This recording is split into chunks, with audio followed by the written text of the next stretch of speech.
Kenneth Madden, thank you for joining me. I appreciate it. This message that you have here, I don't live in this space, right? I've spoke to Jim Newman, Tony Parsons, a few of these guys, and there's a deep resonance with what's being said, and that's why, like, I wanted to speak to you because I sort of want to stay around it myself. It's like a selfish point of view, really. So, explain to me and the listeners what this is. When you say this, you mean what do you mean? This the Not message, radical or? non-duality, yeah, the message. All right. Well, first of all, there's no such thing as non-duality, so there's no really such thing as radical non-duality either. I mean, this it become clear maybe why I say this later on. There's a communication that is nobody's communication. It's from nothing. It's a clear and uncompromising suggestion that there is no separate you, and there's just what appears to happen. That is different to another communication that also falls under this heading of non-duality, which does speak to you, which sounds very similar, which says there is no separate you, so on. But essentially, this very clear, uncompromising message is one that is less common, but is one that is energetically different in that it does not speak to an individual. It's simply a sharing. It's not a teaching. It doesn't come from a knowing. It doesn't come from somebody who knows. It's an agendaless sharing that it has a certain quality to it. And there you go. It comes under the umbrella of non-duality, but clearly non-duality is just really another kind of religion or another kind of spiritual area or whatever, you could call it different things. So yeah, and that's fine. That's nothing right or wrong with that. But See, I tend to find, like, I heard you say earlier, actually, I was listening to one of your interviews, and you said something along the lines of, regardless of what everybody does, it's basically just a symptom of wanting to return back to what they already are, like the sense of wholeness, like which they haven't lost in the first place. So the guy who's sitting there meditating is doing the same thing as the guy who's injecting heroin, just to a different degree. Could you sort of expand on that a little bit? Yeah, so there's a really felt sense of being separate. It's not an idea. There's a sense of feeling in the body, a contracted sense of being in the body, looking out on the world. So that's generally how people will report themselves to be, that they are separate people. And so I've always said that it's like there's life and then there's my life. So there's me with my life. There's life and then there's me with my life, and I have a life. And I've been told all my life that I have a life. My parents, my family, my teachers, everybody has told me I have a life, so I have to work hard and focus and make something of the life I have. And that's the lived reality then. It feels very real that I am a person and I'm looking at other people. So there's this subject-object reality that we feel we live in. We live in the real. So that's the way it appears to be. And when it is like that, there's a yearning for wholeness.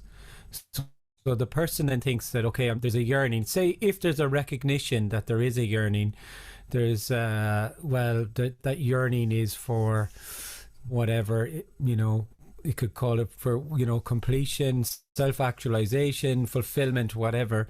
And it is done through all of these endeavors, success, power, money, recognition from my peers, accomplishing different things, whatever. And that's fine. Again, nothing wrong or right with any of that. But what's being suggested simply is actually what's actually being yearned for is not these things that you think that will get you somewhere. Actually, what's been yearned for is simply whatever is appearing to happen. And this can come as quite a shock to the person. It's very simple that what's been yearned for is already the case. It's already sitting on a chair, looking out a window, speaking, whatever. So in the very same way that actually what's yearned for has never been lost, it's just already the case, but you've been lost looking for it, because actually that there's nothing has ever been missing. It's that there was an addition of an artificial you. So it involves a loss of this artificial you, an apparent loss. So what you're saying sort of destroys the Western idea of like individual, the pursuit of individual happiness and all that stuff. That's it's very counter intuitive to that communication that is, life, liberty, and the pursuit of happiness.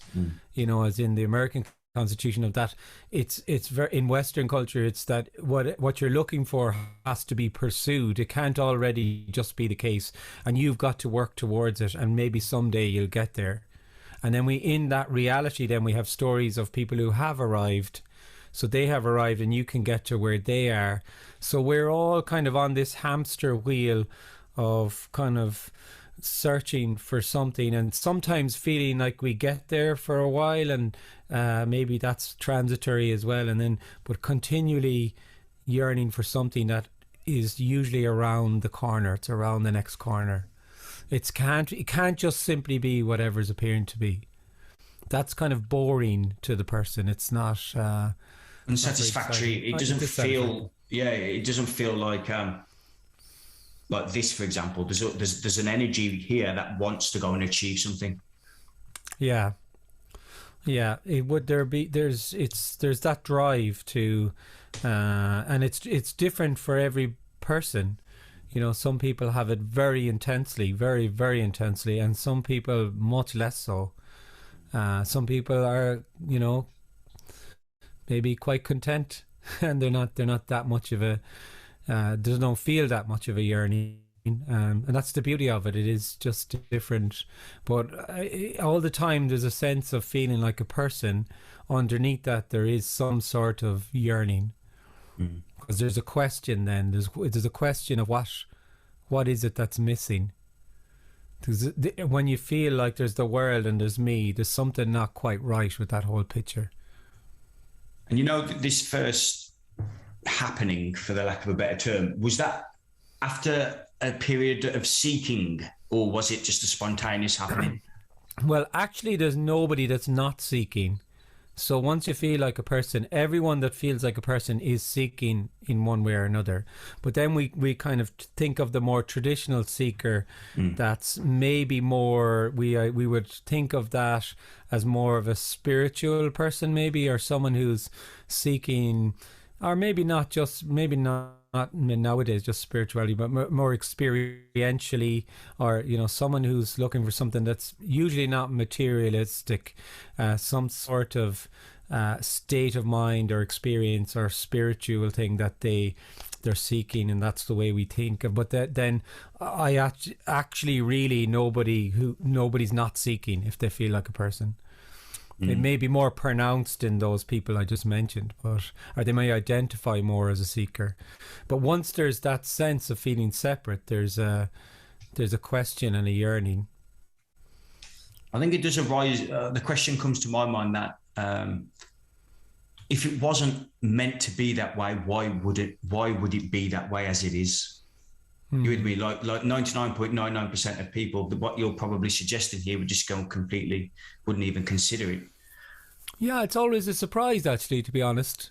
It never fails to amaze me how it can just be an openness to this. It is no telling. There's absolutely no telling. Someone might just totally resonate with this. And there's more of an openness now, but But in general, this would be very strange. What's being suggested, it would be quite strange. Yeah, it would be. There is nothing on offer to the individual, and it's the illumination that the individual is in fact a story. So, in general, that's very confronting. But I suppose to go back and answer your question as regards seeking. So you asked, was there seeking here? So there was a sense of feeling like an individual person. So as I explained, anyone who feels like a person is seeking in some way or another. And then there was a going to a meditation retreat. But the interesting thing about it was just on the recommendation of a friend, and it just so happened that I was finishing my studies. So it all just kind of it struck me as an interesting thing to do. So there was no expectations around it at all, nothing. And I went, and then boom, I wasn't there, clearly wasn't there. It was 2 days into it. And then it was, I've spoke about this lots of times, but it began to be quite obvious that there was nobody meditating. And it began to be quite obvious that nothing had actually happened. So there was a period of time in which there was quite an intense searching in the more traditional way of, spirituality. What was it that was seen? It was undeniable, and so on. And then I heard Tony Parsons in about let me see, when was it? You're probably talking 2007, I'd say. And then instantly when I heard what was being communicated, it was seen that what had appeared to happen a year previous to that hadn't actually happened. It wasn't a happening, and nothing had happened to me. It was that sense of me had collapsed. So that's really it in a nutshell. So nothing happens. That's just what I just told you. There is a story, because nothing actually happens. And I guess you could sum it up by like logically the brain would think something happened to Kenneth because of the meditation, but then it was very clear that nothing happened, and it was revealed despite anything that appeared to go to despite anything that seemed to precede it. So i.e. that is the meditation. So it's actually irrelevant. It's totally irrelevant. But some people latch onto that then and think, well, if something happened to Kenneth when he was meditating, and Kenneth always has always been very clear, it had nothing to do with meditation whatsoever. It was just that it was just seen. And you could be unlucky enough to be thinking you're doing a spiritual practice. And if you are, then logically you will think that maybe the spiritual practice is what brought something about, and that would be. But what's actually being spoken of here is not logical, it's not linear, it is not causal, it is beyond knowing. So the knowing we have is linear, logical, causal, sequential, and what's actually being yearned for is totally beyond the mind, and it's remarkably ordinary and simple, and already the case. It's just what's appearing to happen. It's very simple. It's that we're all actually, what's being yearned for is just already the case, and that's why it appears. That's why Tony called it the open secret, and that's why other people like we had the book The Open Secret, and it's it's been called. That's a lovely expression, really, because it is the open secret, because it's there. It's just already the case. So what an amazing way to appear to hide. It doesn't get more fantastic than that. Let's hide by already being everything. Yeah, what's coming up here is like, I guess my mind's going, and it's trying to go, this is a coping mechanism for the suffering of life. It feels like if this was a way of life for me, I would be trying to escape from life's issues. So when you say that, you mean the sense of being separate is a coping mechanism, or do you think that what I'm suggesting is a coping mechanism? I'm not suggesting what the second thing you just said, but I don't think it is. That's what is coming up in my mind, as if to say, oh yeah, that's fine. Yeah, so that's what's happening there. Then there's an idea there that what I've just suggested is just that there's some people who have a way of coping with life that they tell themselves they're not there, or they tell themselves there's just what's appearing to happen. That's it, yeah. So that just occurred to you there. That was just an idea that occurred to you.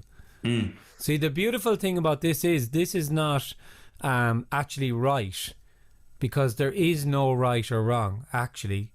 This is not, it's not that this, what's being shared here is the right way and that everyone else is on the wrong way. There is no right or wrong way. There's just what's appearing to happen.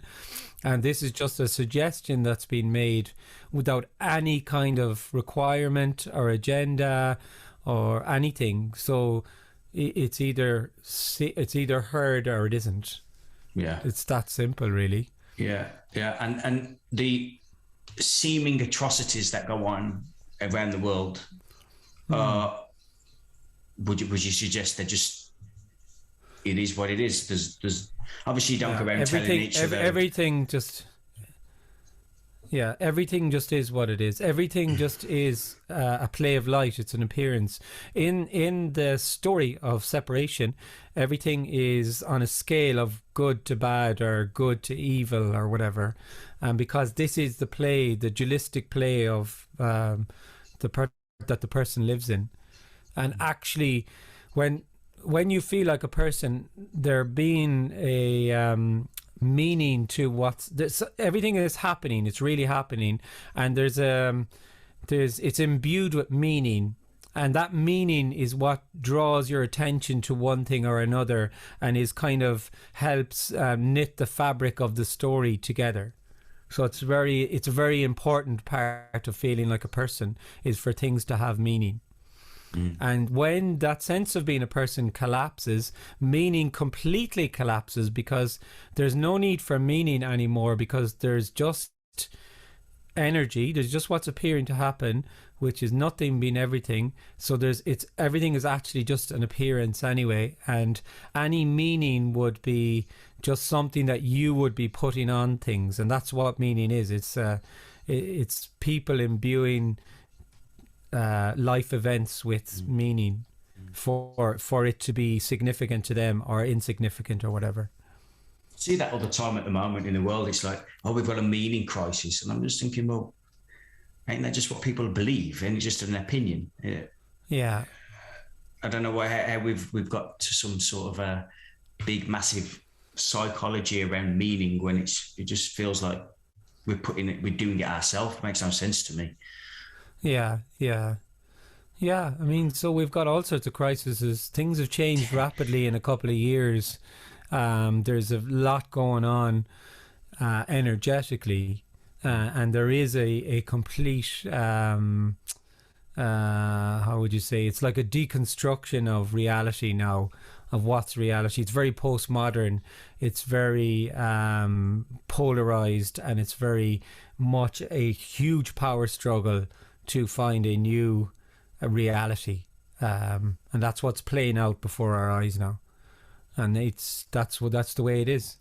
So the narrative is shifting in all sorts of ways all the time. It's hard to keep up. Nobody's doing anything. And nobody's doing anything. Yeah, it's all part of the story.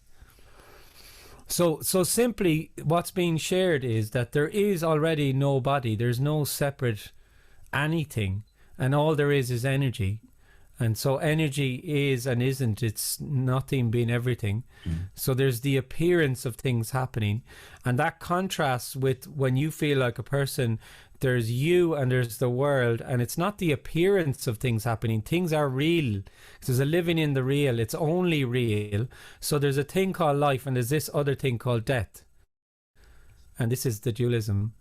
And then things are really happening to me in life, and it's all happening in a linear causal reality in which it moves forward into the future, and there's a past behind us, and that feels completely real. It feels absolutely real to the person. There's a real thing called time, and there's a real felt lived experience of moving through time, and that's when it's real. It feels absolutely real. Like the person feels completely real. It's not an idea. It's a really felt feeling of being in the body looking out on the world. And when that sense of being a separate person is no longer, it's immediately obvious to nobody that all of that was a story, that nothing even happened, nothing even fell away. And so there's only what's appeared to happen. There never was separate people. There's just what's appeared to happen, and it's a complete mystery. It's unknowable. It's just.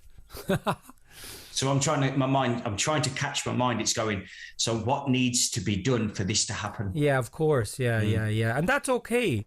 Like some things I often say at the start of my meetings, I nearly always say, actually, if this is a sharing, you can't go wrong or right with this. So if something is there, a question is there, just say it, because it can't be a right or wrong question. It's just energy. It's just what's appearing to happen.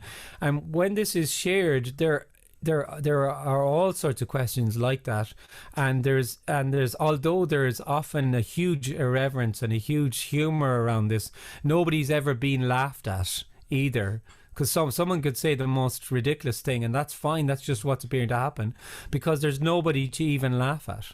There's just whatever response comes, and some people sense that very clearly. They can sense that.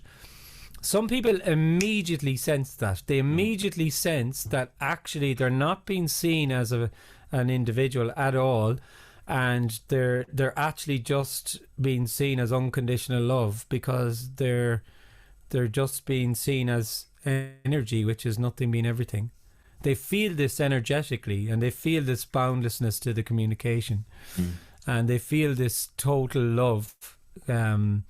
And then in that can also be the confronting aspect of that, because what feels like a person wishes to be spoken to and fed, and so would also finds that very unnerving.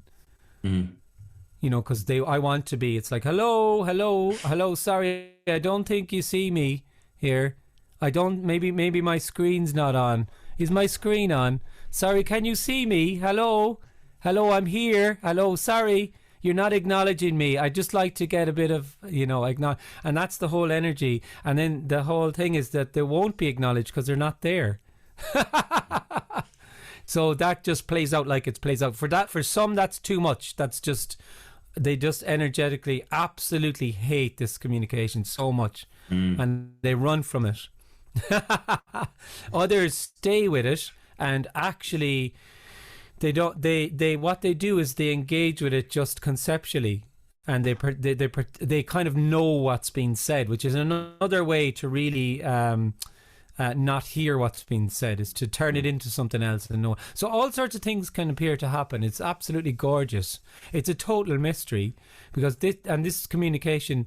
The first thing I saw about this, one of the first things I saw was this: there was no Tony Parsons. There was no Tony Parsons. That was so clear to me straight away. And people would say Tony, and I would be at the meeting and go, you really think there's Tony there? You think it's, it was so beautiful that it was just boundless, unconditional love that was so completely impersonal and nothing to do with anybody. So that's the way that was. The communication appeared to come from Kenneth, and it appears to come from other characters, but they are just, the character is irrelevant, totally irrelevant, nothing to do with anybody. And it doesn't come from a sense of knowing, it's totally from unknowing, actually. And it's never ceases to amaze. It's just so amazing. So what you're saying completely obliterates psychology, philosophy, spirituality, the whole lot. It reveals it as just simply something in the story that is observational about the interactions of apparently separate people, and speaks to them in the story about that. It's within that story of separation. It's not right or wrong or anything. It has no meaning, but some of it may be interesting and some of it may not be interesting. But the differentiation is that this is something that illuminates that there is no you, there is no separate you, and in that communication, in that illumination, that resonance, if there's an openness to it, that contracted sense of separation can just dissipate, and it can just be that there's just what's appearing to happen, but there's no guarantees for anything. It could actually get stronger. The sense of a person could get stronger. So, and there's no agenda for it to be heard as one way or another, because actually there are no separate people. So there's nobody even to liberate. There's nobody to liberate from separation, because the sense of separation is only a story anyway. So yeah, that's a little bit about the way it goes. Yeah. So you know, the idea in the dream of free will, the philosophical and spiritual road to nowhere, the free will determinism debate, that sort of just collapses in on itself as well, doesn't it? Yeah, it totally collapses. And sometimes people come into my meetings and they want to discuss free will and, you know, say free will, but like, it's amazing what can come up at the meetings. Like whose ever meeting it is, it doesn't matter. But it's amazing. Like, it could be that, say for instance, free will comes up and someone asks a question about free will, and is there a thing called free will, or is there not a thing called free will? And then it's very clear, it's very clearly illuminated that the free will is simply an aspect of the artificial individual. So this separate person isn't even really there. So that free will, sense of free will, and sense of agency of being the one who chooses and so on, that just is also, it's just an aspect of that sense of being separate. So that can just collapse. So all of these other, like what I'm saying is, you could approach this from almost an infinite amount of points. Maybe not infinite, it's a bit of an exaggeration, but you can approach it from anywhere. You know, because for instance, someone else might say, well, time, what about time? It feels real. And then in that, the response then, it shows that time is real and unreal. It's real in its appearance. There's no separate thing called time. And the sense of there being a separate thing called time is from the sense of there being a you. So all of these things can come up, but really, they don't, it's always coming back to the illumination that there's no separate you, because this is the root of it all. This is the root of all of these, you know, causality, time, space, free will. All of these things are simply just aspects of this sense of being a separate you. So that's what it always continually comes back to. And when that is seen by nobody, boom, there's just, it's indescribable then. There's just what's appearing to happen. So it's just some asshole over the road and I go, you know, there's no separation here. Like, he's a prick. I don't want to be like him. Yeah. You with me? There's like a rejection of that. Yeah, but listen, this is the thing, is that energy assholes. So energy assholes. And there you go. It's beautiful. Like, I mean, energy is everything. Nothing being everything. So that's the scene then. It's the collapse of dualism is that this nice guy he's just a really nice guy. He'd really look after you. He'd feed your dog if you went on holiday. He'd keep an eye on your, and then this other guy would chuck litter into your garden and piss against your gate. And he's an asshole. Do you know what I mean? And this is the dualism we live in. Whereas both of those things are just energy appearing as both of those characters. And that's what just is seen then by nobody, is that there's just what's appearing to happen. Now that is completely, that really cannot be understood by the person, really, because the person is that dualism. The person is that, play of opposites of good and bad and nice and asshole and whatever, and good and evil and all of those things. And it's just, and because the mind kind of is that play of opposites too, and organizes itself around that, it's totally beyond understanding. And did the way you lived your life change? Well, you see, again, it's back to the fact that I was no longer living my life. Okay, so the character of Kenneth, did that change? Some things changed immediately. Some things completely collapsed immediately, and other things kind of slowly kind of petered out a bit. But then the largely not so much. Often there's not as many changes as people would expect, actually. Some people think there's going to be everything's going to change, but not necessarily. And the other thing to say about it is Kenneth was more Kenneth then. Yeah. You know, the character Kenneth was free to be more Kenneth, because there was a dampening of the character, because there was this whole energy of I'm too much of one thing and I'm not enough of the other thing. Oh, why did I say that to that person? And oh, they misinterpreted me, and oh, I think I've offended them now, and oh, I was a bit over the top here, and oh, I should have done more of this then. And these are the things that people do. This whole sense of kind of criticizing and then when that all collapses then with the sense of being separate, there's just life Kennething. Some people enjoy that and some people don't enjoy it at all, and that's just what's appearing to happen. Doesn't matter. What's coming there's up is nobody in there anymore. Yeah, what's coming up is that's it's like you're in alignment with nature. I'm trying to grasp it in my mind again, and it's just like nature playing out. That's what comes to me. Yeah, it's to be honest, it's not anything that's imaginable. Like what's being suggested about, let's call it liberation, for just to call it something. Yeah. Liberation, let's say, would be just that there's just what's appearing to happen and that there's nobody it's happening to. That's not actually describable. Nobody can ever describe that to you, and you can't ever understand it. Because if you understand it, you've really just made a concept out of it or something. And now when I say that, it sounds like it's just so unimaginable and fireworky and just esoteric and amazing that it just cannot be understood. It's not like that either. It's just so ordinary and obvious. It's just so immediately just this. It's so immediately just... It's over by the time I try and describe it. Like if I tried to describe to you now what it feels like sitting on this chair and what's being seen and the microphone and the sound and everything, a load of words would come out, but they just, boom, then they're just words then. They're not sitting on the chair and, you know, so it's in that very same way that it's indescribable. And people already... It's completely already known what's being shared, actually. That's the amazing thing also. That's why sometimes it's immediately just bam. Because it's already known already. Because you are already that. You are already just energy. So when there's... It can just be boom. Oh, of course. Of course there's just this. So there's no way of telling. I think it's too, you know what, I'm sitting here thinking it's too simple.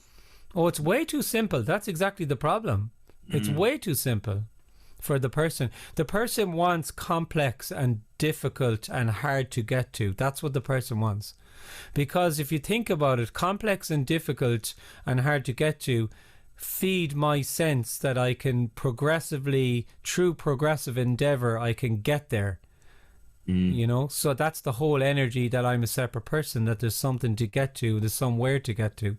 So it has to be, that's what the person wants. It doesn't want just boring sitting on a chair and the wind is stirring the leaves and the sun is kind of fading. Or the light is fading. I mean, what's that? That's boring. What do you mean?